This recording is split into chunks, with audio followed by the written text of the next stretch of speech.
स्वामी समर्थांचे मठ अनेक असतात, पण समाधीस्थान हे एकमेव आहे. अक्कलकोटमध्ये असलेल्या या समाधीस्थानी माणूस त्याच्या पुण्याने आणि कर्माने येतो असं म्हणतात. कारण स्वामीच म्हणून गेले होते की माझ्या वडाच्या पारंब्याखाली बसून भक्त जप तप करून आपापल्या गावी निघून जातील. असं ते कित्येक वर्ष करतील.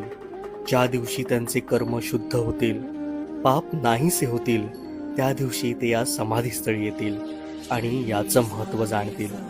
स्वामी पहिल्यांदा अक्कलकोटला आले ते या चोळप्पा महाराजांच्या घरी. 21 वर्ष इथे त्यांचं वास्तव्य होतं. चोळप्पा महाराजांनी या काळात त्यांची खूप सेवा केली. स्वामींच्या प्रस्थानाच्या वेळी चोळप्पांच्या भक्तीवर प्रसन्न झालेल्या स्वामींनी तुला काय हवं असं मागितलं. तेव्हा त्यांनी मागितलं की मला पैसा संपत्ती यापैकी काही नको, तुमची समाधी माझ्या